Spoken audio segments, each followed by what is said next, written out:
लड़की को अचानक पता चलता है कि जो शर्ट उसने अभी अभी अपने बॉयफ्रेंड के लिए धोई थी वही शर्ट फैक्ट्री के एक इंटर्न ने पहन रखी है। आसपास के मजदूरों की तारीफ सुनकर उसके दिल में चुभन सी होने लगती है। कई सालों से उसका बॉयफ्रेंड फैक्ट्री का मालिक है, लेकिन ऑफिस में रिलेशनशिप अलाउड नहीं है का बहाना बनाकर उसने कभी उनके रिश्ते को पब्लिक नहीं किया। उल्टा शक से बचने के लिए वो जानबूझकर उससे दूरी बनाकर रखता रहा। धीरे धीरे सबको लगने लगा कि वो बस उसके पीछे घूमने वाली लड़की है। इंटर्न के आते ही उसने भी उसे अपनी दुश्मन मान लिया और रोज नए नए तरीके से बॉयफ्रेंड के करीब जाने लगी। इस बार तो हद ही हो गई। हमेशा प्रोफेशनल रहने वाला बॉयफ्रेंड इंटर्न की फ्लर्टिंग से न सिर्फ खुश हुआ बल्कि उसे एंजॉय भी करने लगा। लड़की अब इस एंडलेस इंतजार से थक चुकी थी। उसने फैसला किया कि वो नौकरी छोड़कर घर जाएगी और अरेंज्ड मैरिज के लिए हाँ कर देगी। जब उसने रिजाइन करने की बात कही तो मैनेजर हैरान रह गया। वो फैक्ट्री की सबसे मजबूत टेक्निकल स्टाफ थी और 3 दिन बाद नेशनल स्किल कंपटीशन में फैक्ट्री को रिप्रेजेंट करने वाली थी। उसका जाना फैक्ट्री के लिए बड़ा नुकसान होता, लेकिन लड़की अपने फैसले पर अड़ी रही और आखिरकार मैनेजर को साइन करना पड़ा। सामान समेट कर निकलते वक्त अचानक उसकी टक्कर बॉयफ्रेंड से हो गई। जमीन पर गिरी रेजिग्नेशन लेटर देखकर वो गुस्से से भर गया। 3 दिन बाद कंपटीशन है, अभी रिजाइन करके मुझे शर्मिंदा करना चाहती हो? इतना कहकर उसने वहीं कागज फाड़ दिया और साफ चेतावनी दी कि उसकी इजाजत के बिना वो कहीं नहीं जाएगी। सालों के रिश्ते को सोचकर लड़की ने आखिरी बार उसकी मदद करने का फैसला किया। तभी इंटर्न उसके लिए ट्रेन टिकट लेकर आई। लड़की जैसे ही लेने बढ़ी,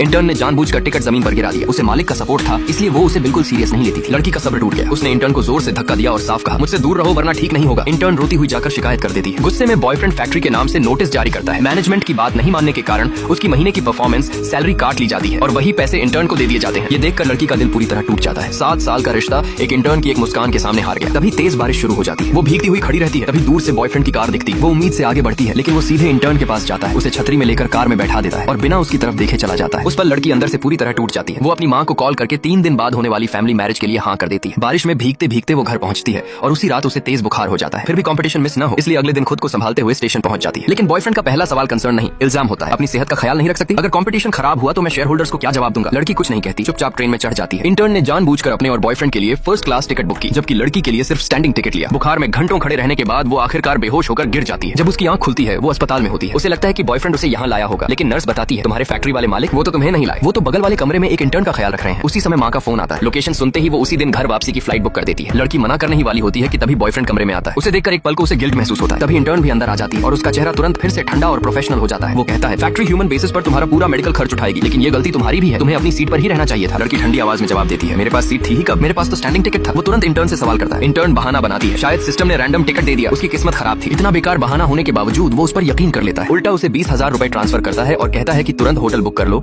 कल का कंपटीशन मिस नहीं होना चाहिए। ये सुनकर लड़की हंस पड़ती है। सालों से वो फंड की कमी का बहाना देकर उसे सस्ते होटलों में रुकवाता रहा, लेकिन आज इंटर्न के लिए सीधा 5 स्टार होटल बुक हो रहा है। शाम को वो होटल पहुंचती है जो बॉयफ्रेंड ने बुक किया था। वो उसका सामान अलग रख देती है क्योंकि आज रात वो घर वापस जाने वाली। तभी उसके फोन पर 5,000 रुपए का ट्रांसफर आता है। ये वही पैसे थे जो उसकी परफॉर्मेंस से काटे गए थे। मैसेज आता है कल के कंपटीशन के लिए, ताकि तुम शांति से फोकस कर सको। उम्मीद है तुम फैक्ट्री को निराश नहीं करोगी। लड़की बिना एक पल गंवाए वो पैसे वापस कर देती है। अब जरूरत नहीं,